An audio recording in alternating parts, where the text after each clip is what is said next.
tu es en profession libérale, travaillant non salarié, et tu as une prévoyance de ton côté, donc déjà ça c'est plutôt pas mal, mais il faut bien vérifier les clauses, les délais de carence, les options choisies, et tu as aussi un prêt immobilier sur lequel tu as pris une assurance.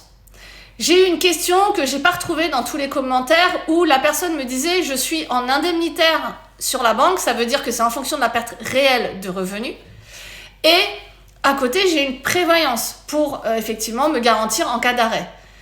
Est-ce que la banque va se servir de cette prévoyance dans le calcul? La réponse est oui. En fait, de la même façon que si tu es salarié aujourd'hui, tu as une prévoyance de l'entreprise qui garantit peut-être 90% ou 100% de ton salaire.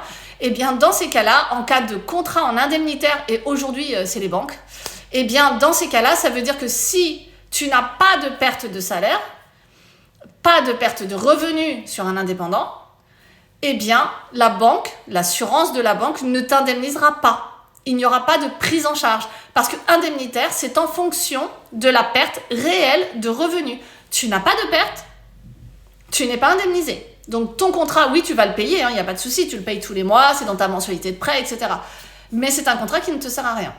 De la même façon, en accident du travail, quand on est salarié, quand on a un accident, l'employeur doit verser 100% avec les indemnités journalières de la sécurité sociale et la prévoyance. Eh bien, c'est pareil. Donc, à partir du moment où tu as un contrat indemnitaire, même si tu es travailleur non salarié ou profession libérale, eh bien, on va regarder tout ce que tu as à côté, la prévoyance et les indemnités journalières de ton régime obligatoire, et on va regarder ton calcul par rapport au fait si tu as une perte ou si tu n'as pas de perte.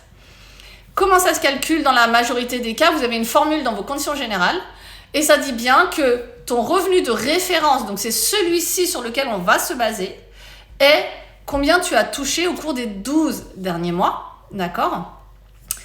Et ton revenu de remplacement, c'est celui que tu as depuis que tu es en arrêt. Et il y en a beaucoup d'entre vous, en fait, ils n'ont aucune perte. Vous n'avez pas de perte de revenus. Et dans ces cas-là, votre contrat n'indemnisera pas.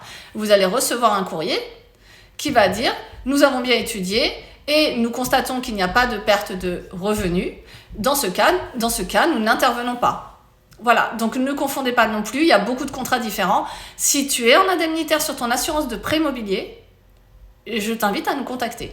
Et il faut changer ton contrat le plus vite possible avant d'être déjà en arrêt maladie, avant d'être déjà en invalidité. Si c'est en cours au moment où on se parle, je ne peux pas t'aider.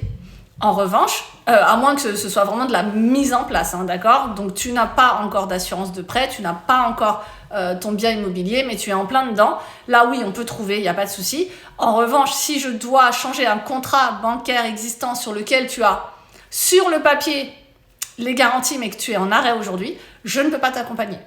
Donc vraiment, faites-le avant de vous retrouver en arrêt. L'indemnitaire aujourd'hui, c'est une catastrophe.